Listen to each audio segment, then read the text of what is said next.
Assalamualaikum warahmatullahi wabarakatuh. Perkenalkan, nama saya Amani Raudatus Syifa dengan NIM 210530001 dari Prodi Pendidikan Ekonomi Fakultas Ekonomi Universitas Negeri Padang. Adapun tujuan pembuatan video ini adalah untuk memenuhi tugas pertemuan ke-14 mata kuliah Administrasi dan Supervisi Pendidikan yang diampu oleh Ibu Profesor Dr. Nur Hijrah Gistituati MED. Pada video kali ini, kita akan membahas materi mengenai konsep dan gaya kepemimpinan pendidikan. Di sini ada dua pokok poin yang akan kita bahas. Yang pertama yaitu konsep dasar kepemimpinan pendidikan. Yang kedua yaitu gaya kepemimpinan pendidikan. Yang pertama yaitu konsep dasar kepemimpinan pendidikan. Kepemimpinan pada hakikatnya merupakan kemampuan yang dimiliki oleh seseorang untuk membina, membimbing, mengarahkan, dan menggerakkan orang lain agar dapat bekerja sama untuk mencapai tujuan yang telah ditetapkan. Untuk mewujudkan tujuan tersebut, pemimpin perlu melakukan serangkaian kegiatan, diantaranya adalah mengarahkan orang-orang yang terlibat dalam organisasi yang dipimpinnya. Dengan kata lain, tercapai atau tidaknya tujuan suatu organisasi sangat bergantung pada pemimpinnya. Dan seorang pemimpin harus mempunyai kekuasaan untuk mengatur anggotanya, tetapi kekuasaan yang diberikan harus digunakan secara bertanggung jawab. Maksudnya adalah tidak menggunakan kekuasaan yang diberikan untuk kepentingan dirinya sendiri atau individu, tidak otoriter atau semua keputusan harus berdasarkan keputusannya. Yang pertama yaitu pengertian. Ada beberapa pengertian kepemimpinan menurut para ahli. Yang pertama menurut Ralph M. Stockdale, kepemimpinan adalah proses mempengaruhi kegiatan-kegiatan kelompok yang diorganisir menuju kepada penentuan dan pencapaian tujuan. Yang kedua menurut Fred E. Fiedler, kepemimpinan adalah individu di dalam kelompok yang memberikan tugas pengarahan dan pengorganisasian yang relevan dengan kegiatan-kegiatan kelompok. Dapat disimpulkan bahwa kepemimpinan pendidikan merupakan kemampuan untuk menggerakkan pelaksanaan pendidikan sehingga tujuan pendidikan yang telah ditetapkan dapat tercapai secara efisien dan efektif. Yang kedua yaitu fungsi. Yang pertama, pemimpin membantu terciptanya suasana persaudaraan, kerjasama dengan penuh rasa kebebasan. Yang kedua, pemimpin membantu kelompok untuk mengorganisir diri, yaitu ikut serta dalam memberikan rangsangan dan bantuan kepada kelompok dalam menetapkan dan menjelaskan tujuan.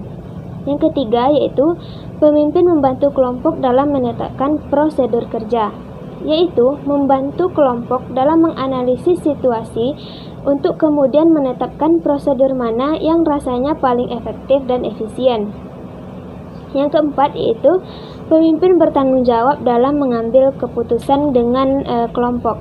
Yang kelima yaitu pemimpin bertanggung jawab dalam mengembangkan dan mempertahankan eksistensi organisasi. Poin selanjutnya yaitu prinsip. Yang pertama ada prinsip pelayanan.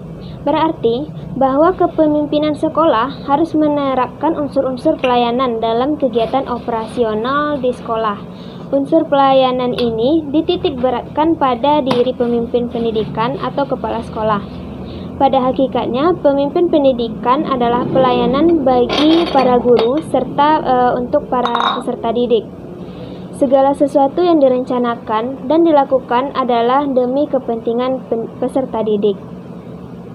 Yang kedua yaitu prinsip persuasi, yang menekankan agar dalam menjalankan kepemimpinannya, seorang pemimpin pendidikan harus memperhatikan situasi dan kondisi yang tepat demi keberhasilan kepemimpinan pendidikan atau program pendidikan yang sedang dijalankan atau yang akan dijalankan. Yang ketiga yaitu prinsip bimbingan. Kepemimpinan pendidikan harus selalu berpijak pada prinsip bimbingan, yang mana pada hakikatnya prinsip bimbingan adalah dalam melaksanakan kepemimpinannya, pemimpin hendak membimbing peserta didik ke arah tujuan yang ingin dicapai sesuai dengan perkembangan peserta didik di lembaga yang di wilayah pembinaannya. Yang keempat yaitu prinsip efisien. yaitu prinsip yang bersifat ekonomis sesuai dengan perkembangan zaman yang semakin lama semakin mengarah kepada cara hidup yang lebih ekonomis dan produktif dan tidak konsumtif. Maka wajar jika dalam melakukan semua usaha, prinsip efisiensi ini harus mendapat perhatian secara khusus bagi seorang pemimpin pendidikan. Yang kelima yaitu prinsip berkesinambungan, yaitu prinsip yang bertujuan agar pemimpin pendidikan diterapkan tidak hanya dalam satu waktu saja, namun dalam waktu yang secara terus-menerus selama mereka berada di sekolah. Hal ini penting dikarenakan proses belajar mengajar itu memerlukan waktu yang lama, yang dilandasi dengan kesabaran, keuletan, dan kesungguhan. Materi selanjutnya yaitu gaya kepemimpinan kepala sekolah. Berdasarkan konsep, sifat, sikap, dan cara-cara pemimpin dalam melakukan dan mengembangkan kegiatan kepemimpinan ada 4 gaya kepemimpinan. Yang pertama yaitu tipe otoriter. Tipe ini disebut juga dengan tipe kepemimpinan otoritarian. Dalam kepemimpinan yang otoriter, pemimpin bertindak sebagai diktator terhadap anggota-anggota kelompoknya. Dominasi yang berlebihan mudah menghidupkan oposisi atau menimbulkan sifat yang apatis, atau sifat-sifat pada anggota kelompok terhadap pemimpinnya. Yang kedua yaitu tipe laissez-faire. Dalam tipe kepemimpinan ini, sebenarnya pemimpin tidak memberikan kepemimpinannya. Ia membiarkan bawahannya berbuat sesuai kehendaknya. Pemimpin sama sekali tidak memberikan kontrol dan koreksi pekerjaan bawahannya. Pembagian tugas dan kerjasama diserahkan sepenuhnya kepada bawahan tanpa petunjuk atau saran dari pemimpin. Tingkat keberhasilan organisasi suatu atau lembaga semata-mata disebabkan karena kesadaran atau dedikasi beberapa anggota kelompok, bukan karena pengaruh dari pemimpin. Hal ini membuat struktur organisasinya menjadi tidak jelas dan kabur, dan segala dilakukan tanpa rencana dan tanpa pengawasan dari pemimpin. Yang ketiga yaitu tipe demokratis. Pemimpin yang bertipe demokratis menafsirkan kepemimpinannya bukan sebagai diktator, melainkan sebagai pemimpin di tengah-tengah anggota kelompoknya. Pemimpin yang demokratis selalu berusaha menstimulasi agar anggota-anggotanya bekerja secara produktif untuk mencapai tujuan bersama. Dalam tindakan dan usaha-usahanya, ia selalu berpangkal pada kepentingan dan kebutuhan. Yang terakhir yaitu tipe pseudo-demokratis. Pada tipe ini disebut juga dengan demokratis semu atau manipulasi.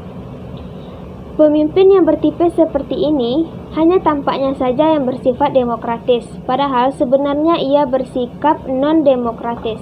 Misalnya, ia mempunyai ide-ide, pikiran, konsep-konsep yang ingin diterapkan di dalam organisasi atau lembaga yang dipimpinnya.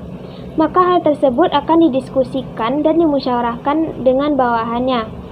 Tapi, situasi tersebut diatur dan diciptakan sedemikian rupa sehingga pada akhirnya bawahan didesak agar menerima ide atau pikiran tersebut sebagai keputusan bersama. Itulah presentasi yang dapat saya sampaikan pada video kali ini. Jika ada salah saya mohon maaf. Sekian, terima kasih. Assalamualaikum warahmatullahi wabarakatuh.